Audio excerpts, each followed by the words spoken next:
আমাদের মা বাবারা যে পূর্ববর্তী জেনারেশনটা ওটা কিন্তু অতটা ভালো সুযোগ পায়নি। সোশ্যাল মিডিয়ার প্রোফাইল কিভাবে তৈরি করে, নৈতিকতা হচ্ছে একটা মানুষের বড় একটি অংশ। আমার মা বাবা যদি না থাকতো আমার সাথে, আমি এত দূর পর্যন্ত আসতে পারতাম না। সোশ্যাল মিডিয়া এবং প্রযুক্তির এই উন্নয়নের যুগে এই আধুনিকতার ছোঁয়ায় এই সময়ের ছেলেমেয়েরা বিশেষভাবে মনে করে যে আমরা বোধহয় বাবা মায়েদের চেয়ে এক ধাপ এগিয়ে। আসলে তারা কতটা বেশি এগিয়ে এই বিশ্লেষণ তারাই করবে। নেটওয়ার্কিং, তারপর হচ্ছে ডিভাইসের বিভিন্ন কাজ এবং পুরোটাই এখন প্রযুক্তিগত নির্ভর হয়ে গিয়েছে এবং আমরা এটার উপরে এগিয়ে আছি। এটা বলতে হচ্ছে কারণ আমাদের মা বাবারা যে পূর্ববর্তী জেনারেশনটা ওটা কিন্তু অতটা ভালো সুযোগ পায়নি এগুলো করার। কারণ ওনাদের সময় বিষয়টা ছিল যে পড়ো, তুমি পড়বে, এটাই। বর্তমান যুগটা এমন যে এটাকে প্রযুক্তির যুগ বললেও চলে। এখানে সব কিছুই প্রযুক্তি দিয়ে করা।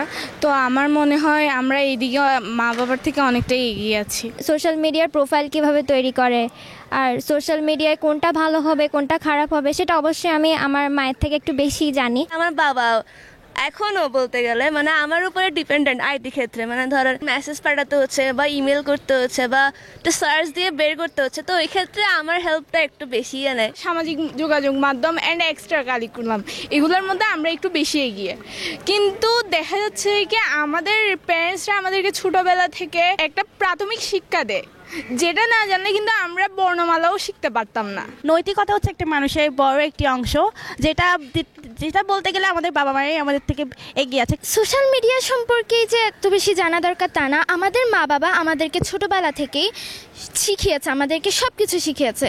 এই শিক্ষাটাই আমাদের প্রয়োজন, আমাদের যা প্রয়োজন আমাদের মা বাবা তা জানে। যে প্রোগ্রামিং তৈরি করেছে তিনিও কারো না কারো মা বাবা যদি আমাদেরকে এবিসিডি না শিখাতো তাহলে আমরা তো আর প্রোগ্রামিং করতে পারতাম না। আগেকার যুগের যে শিক্ষাগুলো আমাদের মা বাবারা পেয়ে এসেছেন, এখন কিন্তু আমাদের মধ্যে সেগুলো আমরা দেখতে পাই না।